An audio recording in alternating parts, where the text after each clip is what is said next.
This Choircast podcast episode is brought to you by my book, Breaking Bad Faith, Exposing Myth and Violence in Popular Theology to Recover the Path of Peace.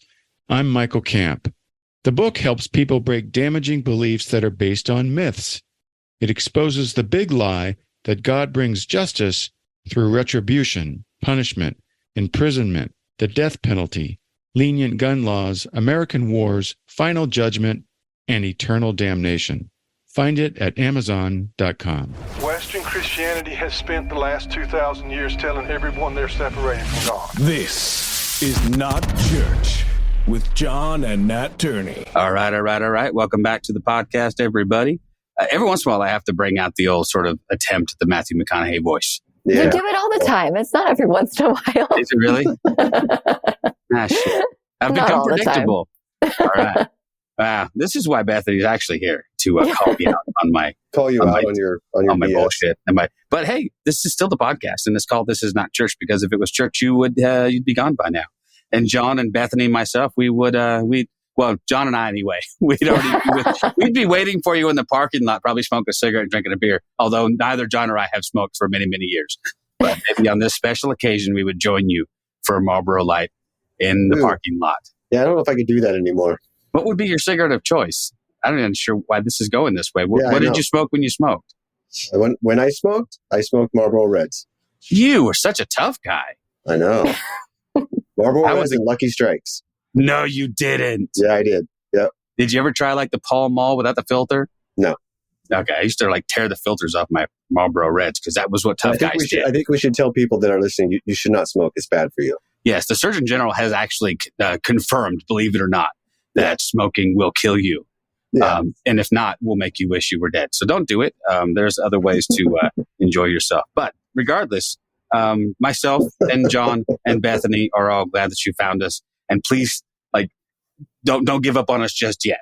This will not be a podcast about the various vices that we once upon a time enjoyed that we are trying desperately to overcome. But although there are other vices. But regardless, we have a guest with us as always. And the hits just keep coming. We keep getting just amazing people. So let me introduce Aimee to you real quick, and then we'll just jump headfirst into an awesome conversation. So Aimee Byrd is an author, speaker, blogger, podcaster, and former coffee shop owner. We need to talk about that, by the way. She's the author of several books, including The Hope in Our Scars, Recovering from Biblical Manhood and Womanhood, and Sexual Reformation. Her articles have appeared in First Things, Table Talk, Modern Reformation, By Faith, New Horizons, Ordained Servant, Harvest USA, and Credo Magazine. And she has been interviewed and quoted in Christianity.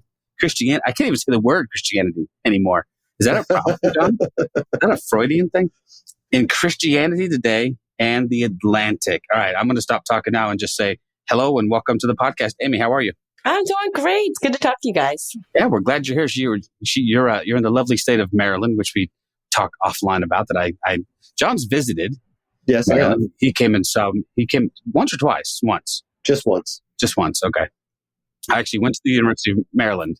I have two sisters who live in Maryland as well. Oh, wow. So we're all connected to Maryland. Look at all this. That's so cool. It's just such a little state, but it's a little state, but it's mighty. We missed it. It was weird because I was born and raised on the West Coast, and then my first permanent duty assignment after I joined the Air Force was East Coast, and so I went coast to coast, and then I ended up in Texas. I don't explain that to me, but leaving Maryland and coming to Texas was a harder adjustment than leaving California and going to Maryland.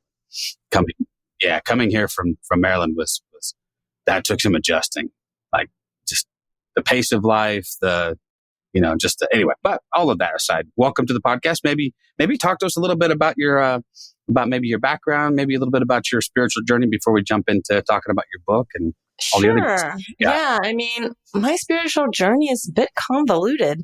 Nice. Which really, I guess, led to my writing in the first place and then each book thereafter.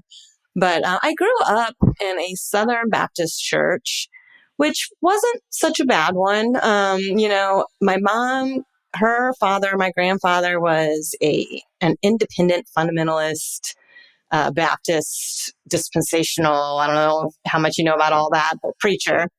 And so she wasn't allowed to wear blue jeans or play cards or listen to anything but gospel music. And She ended up getting pregnant with me when she was 17. So that's how that went. And my parents got married. I have very good memories growing up. I'm the oldest of three in my parents' first marriage, and they were married for 15 years. And so I was raised in the Southern Baptist church, which, for my mom was very different from how she was raised. There was a lot more freedom in that church. But when my mom left, the church really wasn't there for us at all. Like, it was just like complete ignoring the fact of what we were going through. And so my mom leaves, my dad's kind of falling apart, and there's no one there. And so I think that was kind of my first experience with disillusionment with the church. And my dad definitely went through disillusionment at that time. So we stopped going for a couple years. And then I'm in college, and I'm probably, I don't know, a sophomore, or maybe it was my early junior year. And, all this time I'm thinking, I had that theology of I prayed the prayer kind of thing, right? Like, oh, I believe in Jesus. And when I'm an adult, I'll get back into all that. But, I'm in college right now, so let's have some fun. And I think I was definitely, doing that whole rebellious child from a divorce thing. So I was actually like partying with my friends one night when I just got this extreme conviction from the Holy Spirit. And it wasn't like, you're a horrible person kind of conviction. It was a conviction of the beauty of who God is, and comparing that to the way that I was kind of thinking and living. And it's something that has captivated me like ever since, to want to know, because I realized like I don't know very much about God. I have these catchphrases, right, that I was taught in church. And if I'm going to live a life following Jesus, then I kind of want to know more about him, kind of thing. So I took myself to church, and I picked like a Southern Baptist one, and because that's what I knew. And I thought, man, these people are going to be really impressed. Here I am, a college student, driving myself to church on a Sunday morning, and I'm thinking, oh, they're going to invite me to so many things, and I'm just going to learn everything, right? And I get there, and I'm greeted by these older women with these like big smiles on their faces, and, oh, you're from the university, isn't that so great? And then they gave me a jar of jelly. And I mean, I wasn't invited to anything. And so once again, I felt like this disillusionment with the church. And, I found myself driving to like the local Christian bookstore. Like I need to get some answers somewhere. And, so I start off at the table of like local authors. I think I'm going to kill two birds with one stone. I'm going to learn about God, and I'm going to support a local author at the same time. Yeah. And I'm all excited.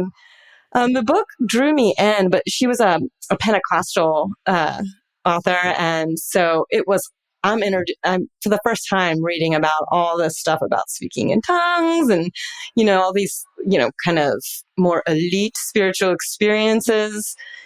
And I remember like really praying about that and talking to God and being like, all right, if this is true, then give it to me, let me have it.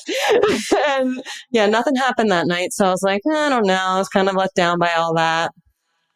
But I kept reading. And so I think I was exposed to different kinds of theologies and authors by doing that. And I just kept wanting to learn more. So that kind of started like more of a vigor theologically for me. So my husband came from a Roman Catholic church. And I think we were asking a lot of the same questions, like what's real? Where do we want to go? How do we want to grow? And so we started looking around, and we did settle in a Southern Baptist church plant when we got married, but they were kind of like on the sly about it. They kind of presented themselves as more non-denominational. And that's when I opened my coffee shop after I graduated from college. My mom and I opened it together downtown, and it was just funky and eclectic and cool and fun. And this was like 1998. So, there weren't a whole lot of coffee shops yet downtown. So it was a fun, happening place to be. And we did have like Christian books, but, they were kind of off to the side, like C.S. Lewis, stuff like that. Because we sold books, and then we also sold other books, and we had live music, and sometimes we would have Christian bands that are local play.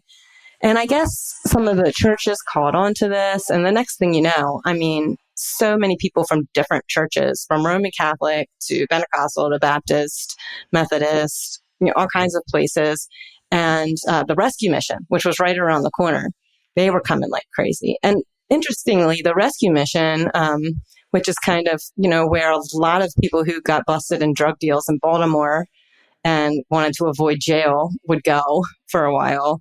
But it was like a Christian ministry. They were very talented people. They had a band or they were artists and all this stuff. So they were really digging the coffee shop. They were in a lot. Man, it was a fun time. And here I am only like 22 years old, newly married, and making all these friends. But some young women asked if I would start a Bible study. And I didn't want to do that. I wanted to be in one, but not lead it. I wanted to learn. I didn't know anything. And my pastor at the time encouraged me to do it. He said he'd help me. And he gave me a systematic theology book. He lent it to me. And it was Wayne Grudem. I don't know how much you know about Wayne Grudem's systematic theology, which I'm now named in his latest edition and being accused of breaking the ninth commandment. But ironically enough, that's a badge of honor, isn't it? It's my life has I'd wear it that way. Yeah, but I didn't know that there was such a thing. Like that there were like books that taught this stuff, and so my mind was blown. I thought it was amazing. The women in my group were not small talkers. We had so many questions, and we just grew over the years. But then again, I'm coming to my pastor when he's checking in on me, and I've got questions, right? Like, there's a lot of stuff that we're trying to figure out. And I'd ask, I don't understand why he's saying this here, but then this here, and how does these things go together? And I was starting to, find some maybe holes in the book. And my pastor just kind of laughed at me and he said, Aimee, this is the women's Bible study. And it was like this pause, like, y'all don't need to worry your pretty little faces over such deep theological questions. Like, I didn't expect you to get that far. And yeah, so more disillusionment, and so then I became attracted to the Presbyterian church because I thought, these guys take theology seriously. They take education seriously. And I thought, oh, they're really going to dignify women too. And so we were in a PCA church for 11 years. And when we first started going to that church, I experienced just this loneliness as a thinking woman in the church. And I didn't have that Bible study anymore. And so I noticed too, the town we were in, moved to Martinsburg, West Virginia for that time. And it's only about an hour away from where I live now though, but it was a very Christian town. Like everybody went to church and they still celebrate the Christian holidays in the public schools there. And, it was, socially Christian though, and moral, like the Christian morals. But theologically, there was just nothing. And so for me, it just felt like, I'm not just about these rules. I want to know like what's underneath here and the meaningfulness. And so that's what provoked me to write my first book, because I thought if I could write a book to show women like that we're all theologians, like every single person thinks something about God. And that's what theology is. And that affects us and it affects our everyday. And so really that's what I did with my first book. And here I am like writing this book, and I didn't go to school for that. That's not what my degree is in. My degree is in education and art. And, I took a lot of writing classes just for fun. So telling somebody that I was writing a book was like telling them that I was trying out for American Idol or something. I just kind of kept it to myself. And anyway, I researched, what publishers are looking for, and I looked into like what publishers I thought would be compatible with me. and I got a book deal. And the book did pretty well in like Reformed Christian circles. And like, yeah, here's a woman talking about the importance of theology. And so I got invited to co-host a podcast with an academic and a pastor. And the podcast got pretty popular. I'm getting invited to speaking engagements all over the place. And I'm just like, each time I'm feeling a little uncomfortable with the invitation, like, well, I don't know if I'm a speaker. And my husband would be like, oh, well, just try and see, And I would, and I really enjoyed it. I met so many people, and I also kept stubbing my toe on the way that women are viewed in the church. So really, each book, I'm on my 8th book now, but The Hope in Our Scars, the one I'm talking about today, is my 7th book. Each book really is another layer of what I was stubbing my toe on, trying to just grow in the church, trying to be, figure out what spiritual formation is about, to be invested in, to be a part of the creative life and the thinking life in the church. And so I get invited into all these things, but then, like, for example, one time I'm out to dinner traveling, and, some of the people had spouses with them. I did not. And it was dark. It was night. It was in like downtown Philadelphia. I had to park, several blocks away. And as everybody's dispersing out the different doors, it's raining and night now too. And I walk out the same door with 2 men that I knew really well, that I was friends with. And they both got close parking spaces.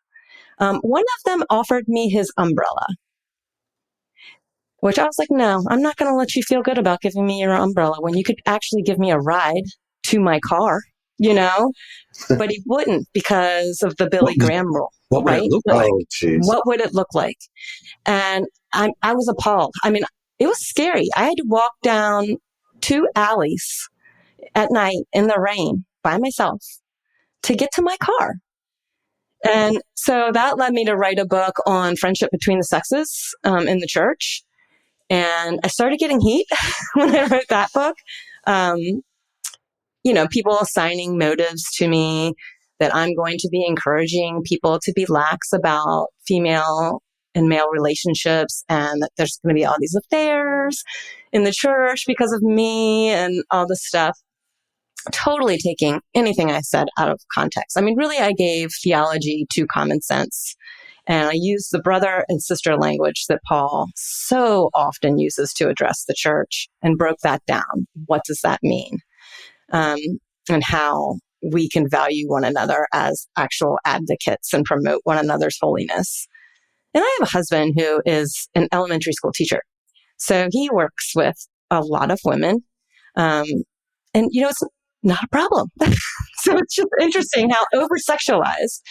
And so that became like in so many of my conversations when I was traveling and interactions, I would find, and I started hearing from so many women, like, who are in seminary, who, even though every student is supposed to have office time with their professor, they don't get to, because they're women, and just all these different stories I was hearing. So that's when I started becoming a little suspect to some people.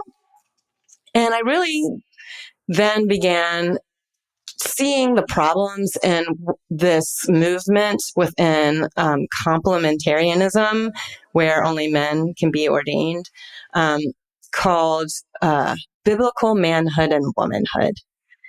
And that began about 35 years ago or so, to quote unquote combat evangelical feminism that they saw encroaching in the church. And they wrote, the leaders of this movement put together a book that was edited by John Piper and Wayne Grudem. There's that name coming back again. It was edited by them, but there were many contributors, called Recovering Biblical Manhood and Womanhood. And I start realizing there is some really bad theology in here. I'm revisiting this book now in my 40s, where, when I read it in my early 20s, I thought some of it was weird, but what do I know? Like, these are major evangelical leaders. Well, now I'm reading it and seeing like there's issues with even something like the Trinity. They're teaching that the Son, even though he's equal to the Father, that he is eternally subordinate to the Father. And so, like, this is just unorthodox. It's not in line with Nicene confessional Christianity. So I knew as a woman I would be ignored to bring this up. So I asked this kind of pastor scholar who was pretty popular, hey, he was really bothered by it. And I'm showing him how it is just saturated in the teaching in women's ministry books, men's ministry books, children's ministry books, because they're using this teaching to say, and likewise, while men and women are equal, women are eternally subordinate to men in our roles, and they use the word role, which is like playing a part, but they turn it into some kind of ontology in essence. So I posted that on my blog in 2016, a critique written by this pastor scholar of this doctrine. And let me tell you, like, we pulled the rope and the whole ceiling came down of all of how saturated it's being taught in the seminaries. It was a major battle because Wayne Grudem is one of the main teachers of it. And so that was some of the stuff I was stumbling over all those years ago in his systematic theology book. You can Google the Trinity debate of 2016. It started on my blog. So there were conferences held. The patristic scholars weighed in, and they're like, yeah, this is not in line with Orthodox Christianity. And yes, in Wayne Grudem's revised edition now, I think the 20-year anniversary of his systematic theology, he decides to quote me from my book saying, where I say that this teaching of the Trinity is not in line with Nicene Christianity. And he said that I was breaking the ninth commandment by saying that. So he doesn't address any of the scholars who debated him. He doesn't name the patristic scholars. He doesn't name the books written against him after this or any of the conferences. The Evangelical Theological Society held a big conference on it. But this trope of the immoral woman, Aimee Byrd, she's the problem. So anyway, I ended up writing a book called Recovering from Biblical Manhood and Womanhood. And the title obviously is tongue-in-cheek, referring to that book of theirs. And it is a critique, which I thought was going to be an in-house critique, writing within the bounds of the confession of the Orthodox Presbyterian Church, which I was a member of at the time. But it was also an invitation, I thought, into something much more rich, because they use such a biblicism in the way that they're reading scripture about manhood and womanhood and even the Trinity. And I wanted to try to offer something that is more like a biblical theology and anthropology on men and women. So the first part of the book is kind of examining the way that the female and the male voice are used in scripture. And, the typology of that and, what that might mean for us today.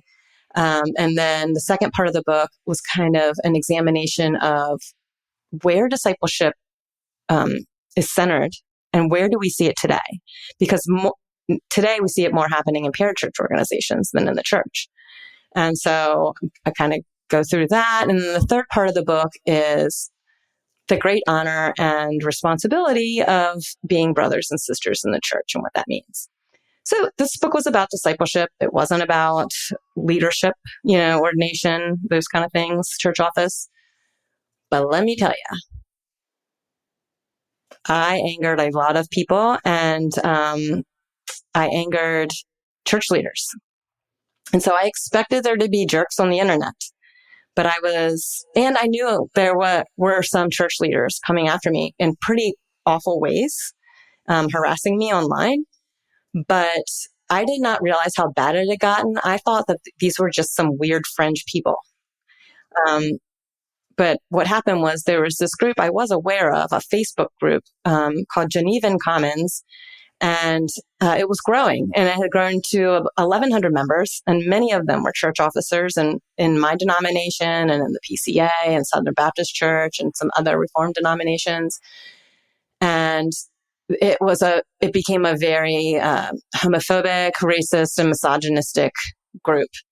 And I became like their favorite enemy. And so this woman reached out to me who was in the group and disturbed, and she said, you need to see what's being said about you in here. And I was like, okay, well, can you send me a couple screenshots? Because I can't see it. And I'm thinking this woman's going to send me a few pictures of some bad stuff. Oh no. From morning till night for weeks, she's just sending. These threads were going over 100 comments. They were calling me Jezebel, the great whore of Babylon. If her husband really loved her, he'd shut up and make me a sandwich. That's clever. They were calling ahead of my speaking engagements and warning the leaders, guard your families, guard your churches from this woman. So they're causing all this trouble before I come. They're making jokes about meeting up at one of the retreat centers I was about to go to. That was in the middle of nowhere. So that was kind of scary. They were plotting to sabotage my Amazon page with 1-star reviews without buying the book, and help one another write the reviews. They talked about this other offensive plan that was so hush-hush that they didn't even talk about it on there. So I don't even know what that was. It made me sick. They took pictures, screenshots of like the videos, the teaching videos from my book, and picked apart my looks, saying that I looked brute and my femininity was withdrawn, and when was the last time she brushed her hair, all this kind of stuff. They were making like transgender memes of me saying things, and then they post these memes online with anonymous accounts. They defaced the cover of my book, Why Can't We Be Friends, and changed it to Why Can't We Be Naked? And then changed the man and woman on there with fuzzed out clothes. I mean, and they're just doing this constantly. And it was a pure obsession, but it was also such an attack on my vocation as a writer and a speaker, on my character. They were saying all kinds of things about my motives and my feminist agenda and my godlessness, I would say, and, going after my church. And sadly, one of my elders was in this group. Oh, wow. And he was more of a lurker. He wasn't really participating, but he was every now, there'd be this big long thread of 50 comments, and it was all saying horrible things about me. And then someone would ask a question about church government in our denomination, and then he would insert himself and answer this technical question and then exit. Not rebuking anyone, not telling me, not giving me any heads up of what's going on and how my character is being completely destroyed and how my speaking engagements are all being sabotaged. And so I had to take this to my pastor and my elders, which is so embarrassing, It's a small church I went to. It was 175 people. This elder was the one that was appointed to shepherd our family. Oh my gosh. I had his family over for dinner multiple times and vice versa. He was our small group leader. He was my son's youth leader. My son was good friends with his daughter. The level of betrayal and the violation of trust done there, it was pretty serious. That's nuts. Wow. Yeah. I'm so sorry. And did it never occur to him to even offer the slightest defense either? Well, and here's the thing, my pastor and my elders, they were just so not aware of how to handle these kind of things. And so they did the whole Matthew 18 thing. And first of all, they didn't even tell the whole group of elders. Only one elder knew, and my pastor, for 2 months, while they tried to have me and my husband meet with this elder, not considering the power differentials that are going on here. Right. And I was completely gaslit by him. The excuses he gave were just so callous and horrible. And then I find out that he thinks that my writing is dangerous and he's agreeing with all the things that these people are saying about me. And I just thought, what in the world? Like, you know me. Like, how do you think this about me? It was such extreme patriarchal thinking. And it was devastating. Like, my body's telling me on the way to church, like, turn around. Like, you're not safe here. Like, I can't take communion with this guy serving it, like, and it was just terrible. And so finally it gets to all my elders and they can't believe it at first. But I had so many receipts, right? I had produced printed out all of these screenshots, and they're disgusted. They can't even believe it. And it's so interconnected. Let me tell you, like, one of my elders who was helping me, his son was one of the biggest loudmouths in that group. So, this is causing family problems on multiple levels. And I thought, okay, I don't want anything bad to happen to my elder. Like, I just think that, okay, when you get to this level of betrayal and immaturity, really, and misogyny, then it's time to realize I've really harmed this person and others, and I need to just step down from this authoritative position I have and be ministered to, right? And grow some instead of leading others. That's all. But apparently, and I don't look at it, I didn't at the time look at it in terms of power, but this was all about power, and to take away a man's leadership position is basically the worst thing you can do. So a fight ensued, a battle. And in the church. And then it went to, like, since we're a Presbyterian government, it went to a regional presbytery. I thought for sure these guys are going to be reasonable, right? Like, people are telling me these guys will be reasonable because this is all so obviously bad. You don't have to agree with my book, but I didn't do anything wrong. I didn't even write anything against the confessions in our church. So go ahead and critique the book, but you don't need to go after my character and all these other things. Well, I was mocked by the leaders in that presbytery while I was sitting there. And they didn't even say my name. They referred to me as that lady. Yeah. And I mean, he made jokes. People laughed. No one said he was out of order. I wasn't allowed to speak.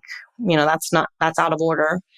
He even, like, started with my title, Recovering from Biblical Manhood and Womanhood. He was like, who needs to recover from the Bible? He acted like what I had done was just as bad as what they had done. Like, that my writing provoked controversy and is disturbing the peace in the church. And so, I mean, my husband and I, like, we couldn't even believe it.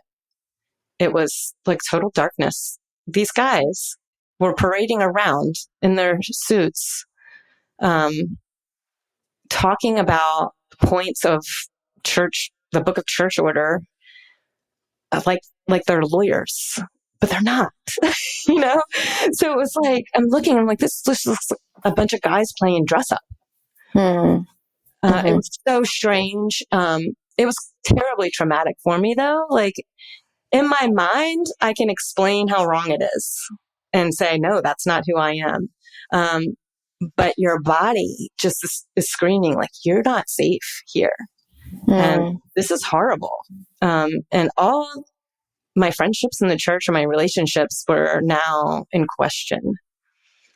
It was really, really terrible. So many leaders encouraged me to stay to fight this because they knew it was wrong, but then they were fighting it for me. Like, they took the pen away, right? Because how do I know how to file complaints and write charges with all their lingo and all these things? And so I had no voice except for what I recorded from the public meetings on my blog. And it was just so traumatic.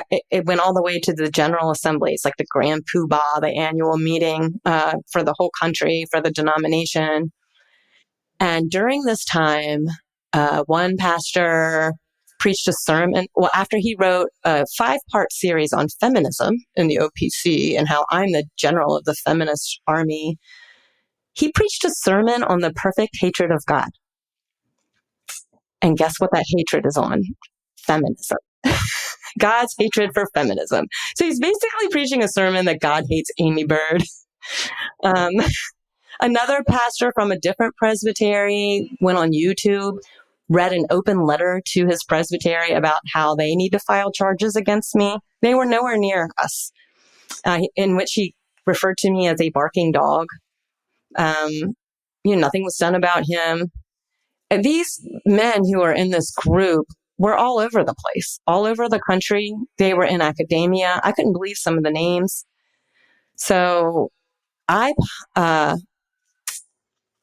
posted on my blog, somebody put together a website revealing all the screenshots from this group. They had the screenshots and they made collages of some of them to show like the worst things they were saying in a thread. And then you could click on and see the whole thread. And some of the names in there were really surprising. And some of the things they were saying were really surprising. And so I posted an article and all I did was share some of those screenshots and pair it with a biblical verse on the qualification for an elder. I just let it speak for itself, and I just did that over a couple times down the line. And that thing just kind of blew up. A lot of people then were made aware of this Genevan Commons website. And Christianity Today wrote an article about it. And so it was getting kind of something needs to be done, but nothing was done. Like by the time it got all the way to General Assembly, of all the receipts that there were, and there were so many more, I'm just naming the ones off the top of my head. The only thing that one pastor out of the whole group was admonished, which is the least amount of punishment you can give, for calling me a raging wolf on a presbytery floor during a meeting and a trial. That was it. And me and one other woman, he called a raging wolf. And that was it. It was all reduced at all the things over 2 years. I mean, and there was the things too where whoever would host me then for a speaking engagement during this time, they would be punished terribly by these people because these people would go after them and their jobs. So people from the presbyteries who would be against other Presbyterians?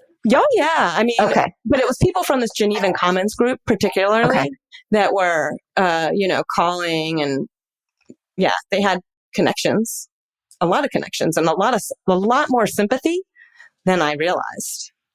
Wow. That's so painful. I'm so sorry that you went through all of that, that you had to carry that burden. Very convoluted. Yeah. And, I tried my best, and I know I failed some too. Not to sink to their level. I wanted to handle this in the most mature way I could, reasonable way. But there were days where it was just like, man, this is straight up horrible. It's just vile, some of the things they were saying and doing. Well, it's one of those things too. And I think we've all experienced this on some level. I don't think to the degree that you have. But there is that. There's that sense that the hurt that comes from the church is a lot more profound. Oh yeah. I mean, it's supposed to be coming from people. I didn't realize that. Who's supposed to love you. They're supposed to have your best interest at heart. They're supposed to, if they feel like you need correcting, they're supposed to. As I'm pretty sure the Bible talks about correcting people in gentleness, speaking the truth in love. And I have been read the riot act, called more names than I can. It gets ruthless. I've been treated better by godless heathens on 99 times out of 100 than I ever have by my so-called brothers and sisters in Christ. And if that's not enough, that's not the reason that I no longer affiliate with the church. But it sure as hell doesn't help. It does not help my opinion of the institution when that institution so often produces people who can so easily dehumanize others over disagreements. I know. It's you know what I mean? shocking. It's like, what did it, I remember posting something on, I do a lot of my stuff on Facebook, and remember writing something on Facebook about just my opinion about something. And holy shit, it was, I mean, I'm reading profane, ugly, threatening things from people who are, cursing me out in the name of Jesus. It's always so ironic. It just makes me sick. But I know I felt so alone in a lot of ways, even though I did have some good friends through all this, and my family. But, I ended up, and, I don't know, maybe this will sound weird to you guys, but I ended up being deeply ministered to by the Song of Songs in Scripture. Here we have a book in the Bible where the woman's voice is dominant. It opens the song, it closes the song. It's over 60% of the words are the woman's. And she's immodest. She says what she wants. She names her abuse twice. But she also, it's poetry. It's allegory. She can't find her lover, who is, here's this allegory of Christ's love for his bride, the church. And she can't find him twice, too. She's like these night scenes. She's looking for him. And man, do I feel like that sometimes. Like, where are you, God? And so I found her words helped my words. Like, oh, I can talk to God like this. And he's drawing them out. He says, let me see your face and let me hear your voice, because your face is lovely and your voice is sweet. And there's so much beauty in the song, and I needed beauty amidst so much ugliness. It was so healing to me. It was such an invitation. And, even when he calls her that way and calls her voice, and it's so evangelical, she says, catch the foxes that are in the vineyard. That's what her response is they're trying to ruin our vineyard, and our vineyard is in bloom. So, she's naming again, there's some real problems here, and we need to do something about this. And so I just found so much. The early church referred to the Song of Songs as the Holy of Holies of Scripture. Like, if you want to experience Christ intimately in his word, go to the song. And I found that to be so true. And that helped me see, like, something is very, very wrong here. Like, I can name this horrible stuff, but this naming, I believe, is an act of hope. Like, naming my wounds shows that something isn't right. It's not supposed to be like this. And so that's what my latest book is. The Hope in Our Scars is about the rising from disillusionment in the church, but being honest about the condition of where we are right now.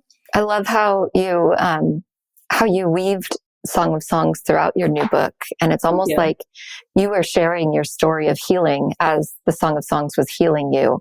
Yeah. And, you talk about like how you were drawn back to God, or God drew you back through the beauty of God. And then you were able to find that healing again in the Song of Songs.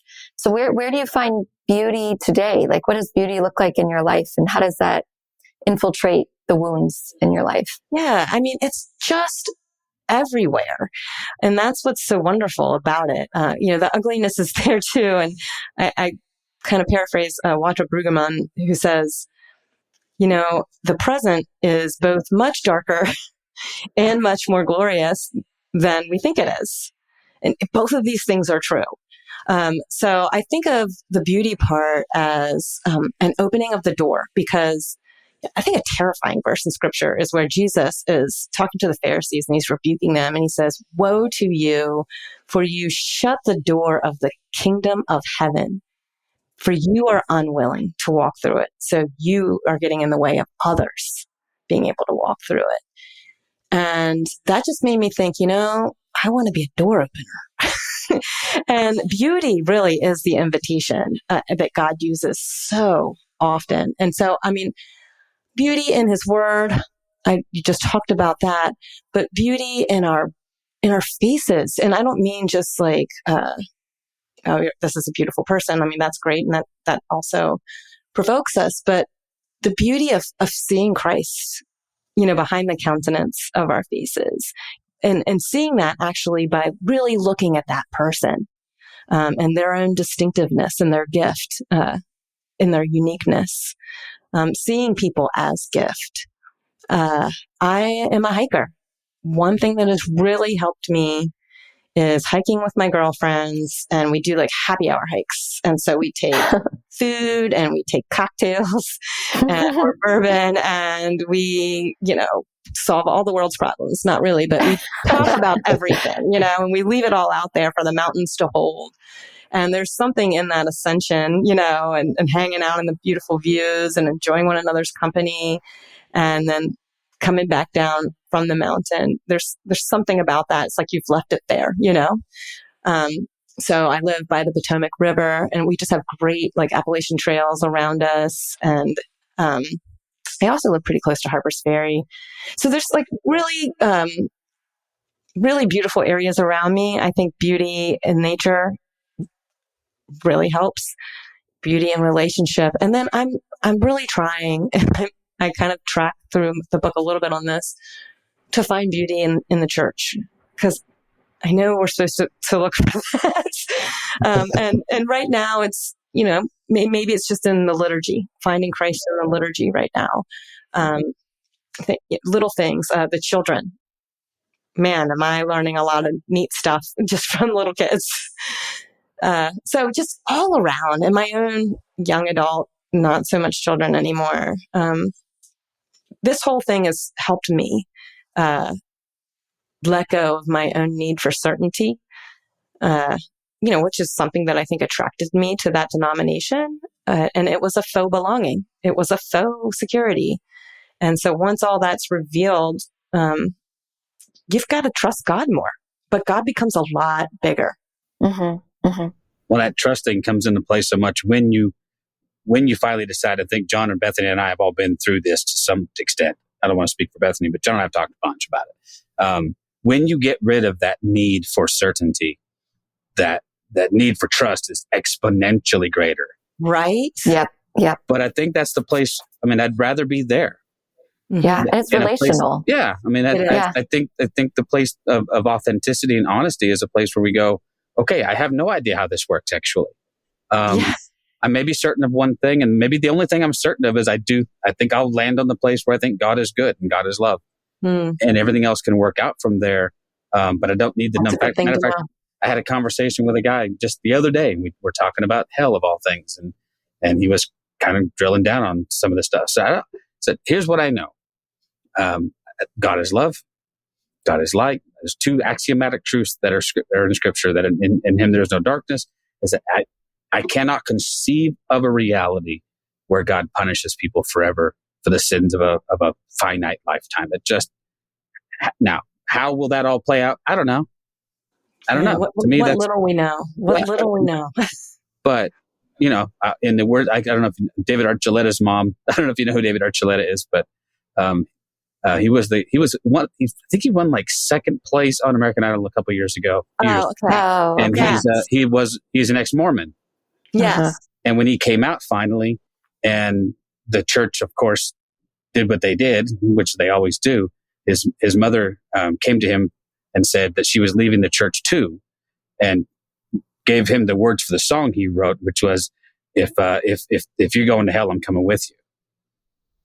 And I was like, wow, that's what I will say, that I know for sure. Any God who would relegate my friends and families and loved ones to some sort of eternal barbecue pit, might as well book another reservation.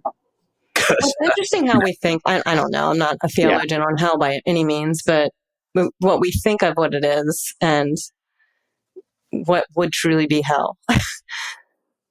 And I think that inability to love would be like hell. Well, I've studied enough and I've read enough of Orthodox theology on the matter, and to know that there's not one unifying thought, obviously. But by and large, Orthodox theology on this subject is that an inability to love or accept the love of God would be hell.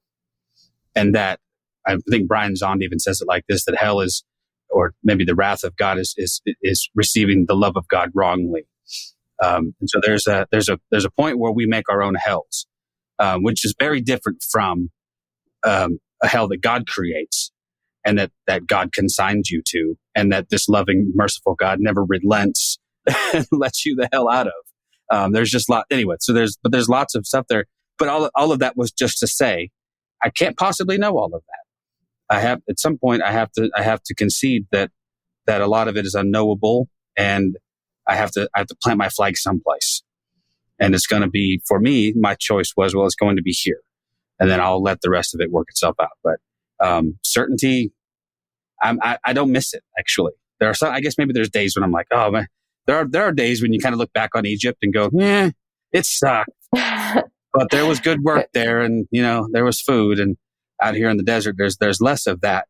But most days I don't miss that. I don't miss that need to know everything and that need to be dogmatic and certain. But and there's a predictability that comes in a place like Egypt, if we're using that metaphor. Just that sense of like, I know right from wrong. Everything's handed to me. The book of order, or the discipline, or whatever it was that you had, Aimee, or that your elders used, it spells out everything you're supposed to believe and how you're supposed to believe it. And if you can stay in those guidelines and structures, then you belong and you'll be okay. Whereas wandering a desert, it's so uncertain. We don't know what tomorrow will bring. Like, we have to trust that God will provide enough for tomorrow, but we don't know if that's going to happen because, it's totally unpredictable. But at the same time, it creates this vastness of God, that God is not something that we can limit or place in some sort of a box, but this overwhelming experience of love. I wrote on Facebook the other day, I finished a post with "Love is God," and people were not happy about that. They were just "Oh, you probably mean God is love, right? Because you don't want to let God be defined by what we define love as." And I'm like, oh, no. I believe it so much that 11 years ago, I tattooed it on my arm. Love is God. And it makes God explode throughout this universe instead of being contained so quickly to what we believe. So what I see also, as using the Egypt metaphor again, or the analogy, is as you're wandering in the desert, that's where prophetic voice comes. Mm-hmm, that's where the voice of reason comes. And to quote our last guest, Matthew, he says, if you really want to hear from the right people right now, we need to listen to the women. The women are the ones leading the charge on what we need to hear. And your voice, like many other women that we've had on this podcast, is a prophetic voice. Absolutely. And I want to thank you for that.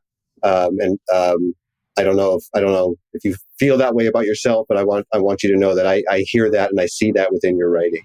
Thank you. I feel that way too about minorities in the church. Agreed. What a time for us to learn lament. And I feel like who better to look to, especially the Black church, because man, have they learned how to lament and pour their souls out to God, but then find that beauty, that witness that God is with them in that. And I mean, that's just beautiful. And I feel like we have a lot to learn about that. I'm always very enamored, I guess is the right word, of groups of people who have been maybe the most persecuted by the church, who still find ways to work inside of it. I think of my queer Christian friends who have as much reason as anybody does to say, fuck this, I'm done with this. And they sometimes, not all, some of them rightfully do say, fuck this, I'm done. But very many of them are very bravely saying, it's not going to be that easy to get rid of us, actually. You're actually going to have to contend with this. And you're going to actually have to think about where we fit. The hard part is being able to distinguish between abuse, the spiritual abuse and those messages, and, the loving messages of God. It takes an incredible amount of discernment, I think, to say. But I remember I made that comment to, I think one of the first, oh my gosh, I might have said it to Felicia Merle. Somebody was on the podcast and I said something to that effect about the Black church. And she's like, you realize that the Black church predates the white church. And I'm like, yeah, okay, yeah, you're not wrong. The Ethiopian Orthodox Church is the longest continuous running Christian. Okay, so But from my context, I'm thinking, here's an entire group of people who were Christianized in large part by people whose intentions were to enslave them. And the fact that there are so many folks who are still stubbornly hold on to that and say, well, okay, maybe this didn't come to us in the most, sincere way, but it doesn't keep us from recognizing truth and beauty when we see it and finding a way for this to work for us. I don't know. I'm just impressed by that. That just speaks to the power of the Holy Spirit. Yeah. That's right. Yeah. And I write a lot about this disillusionment. And I think that's such a big part because, here I am writing about my disillusionment with the church, but really who's the most disillusioned? Like me, who is now stepping back and saying, whoa, I felt this and look what it really is. Or those who are still doing the hustle, right? Like those who are still trying to tell themselves that they're not complicit in abuse when they're enabling it. All these things. So I just believe it's a gift. And I don't believe abuse is a gift by any means, and I don't wish it on anyone. But to be able to see what's real is a gift. And I feel like for me, in looking back, this was a severe mercy in some ways to help me see what's real. That would be a name. That'd be a good name for a book. It is a good name for a book. I took it from a title from a book. A really great book. I think I've heard that before. No, but it makes... Oh, you should read it. It's a fabulous story. I know the title. I just don't remember if I remember read the book. But it makes me think of Brendan Manning was always cool about titles like that. Like he wrote a book called Ruthless Trust.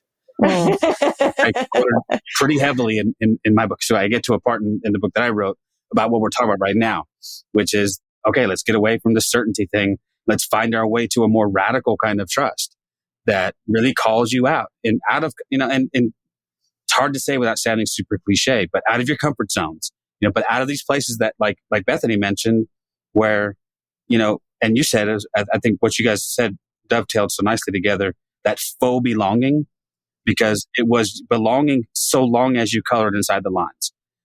But for a very long time, I was comfortable there. I was fine. I knew where the lines, I was happy there because I knew where the boundaries were. And, I didn't have to think about much. I just stayed inside the lines and but I also had the privilege as a white male to, as a cisgender white male, to sit there and say, I don't have to pay attention to the ways this isn't working for other people because it is working for me. And then I watched other people get chewed up and spit out by that institution. And it took me way too long. It took me way too long to figure out that I was complicit in that. Even by enjoying my privilege and saying, well, it doesn't affect me, so I guess I'll just keep plugging away. There's, that I bear some complicity in that. And so that, like you said, it is a gift. I think what you're offering us is a glimpse behind the curtain. And a lot of people aren't going to be ready for it, but I think there is a wave coming through of people who are slowly but surely becoming aware of this and saying, okay, there's got to, like you said, it shouldn't be this way. Like there's something, it's like that line from the Matrix when he says, there's that splinter in your mind, there's something wrong with the world. We can't always put our finger on, but we should all know by now that sense that there's just something's just not quite right. And, it's time to right the ship. So anyway, my rant is over, John. Well, I don't know. We could talk to you for a long, long time, but we want to be respectful of your time and make sure that we mention your book one more time. The new book is, remember me the title one more time, Healing from Our... The Hope in Our Scars. The Hope in Our Scars. Yeah, that's why I didn't want to say it because I knew I'd butcher it. I'm sorry. Well, you've written so darn many. You're prolific and you're working on an 8th book? Yeah, I have a book coming out next spring, actually, called Saving Face. Yeah, and it's a much more contemplative and creatively written book, but it's really about finding our faces. I don't know if you've read C.S. Lewis's Till We Have Faces, but that provoked me in a lot of ways. But also just this philosophy that theology begins in the face of your neighbor. I like that. And And Love we, it. you know, we all come out looking for a face, delighting in our face. And we don't know who we are until we can really find that. And I think a huge part of it is we're looking for God's face delighting in our face. And that is the benediction, right? Like, may his face shine upon you. So yeah, that book's kind of the journey to get to that. We'll be very much looking forward to that. In the meantime, if you're still listening, audience, I hope you are, go buy the book. Go buy all the books, man. Support your local author. And I just really, really appreciate your time. I enjoyed the conversation very much. Thank you so much for being so open and sharing everything with us. We wish you nothing but continued success. Hope that all goes really, really well. Yeah. Can I just say something real quick about the Presbyterian Church before we close out? Because some people might not know that there's different branches of the Presbyterian Church. Yes. And the one that you were at is Presbyterian Church of America, which is more conservative. But I was actually at OPC, the Orthodox. The OPC. Mm-hmm. Oh, yeah, that's even more conservative. Yes. But there's also PCUSA, and that's a little bit more liberal and progressive. Mm-hmm. So some people don't know. And there's the EPC, and there's the ECO. So there's other branches. So many. Yeah. So not one big monolithic. So good. Well, my only frame of reference with everyone that came to Presbyterians was John Calvin. And so and then I have several friends who are very liberal Presbyterians who are like, we're not all Calvinists. I'm like, oh. But they are the frozen chosen. Except you kind of are. But you're also the first one to come up and defend John Calvin anytime I say something bad about him. So, but yeah, I actually was thinking for a second that Nadia Bolz-Weber was Presbyterian, but she's Lutheran, isn't she? Lutheran. Yeah. Okay.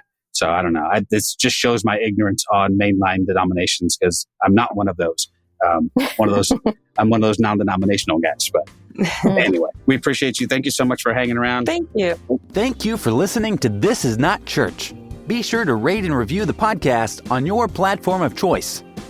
If you would like to partner with us, visit patreon.com/thisisnotchurch, where you will receive exclusive content such as early access to episodes, videos of upcoming episodes, and live Q&A sessions. Be sure to check out our Facebook group or follow us on Twitter and Instagram. All the links are in the show notes. We'll be back soon with another episode.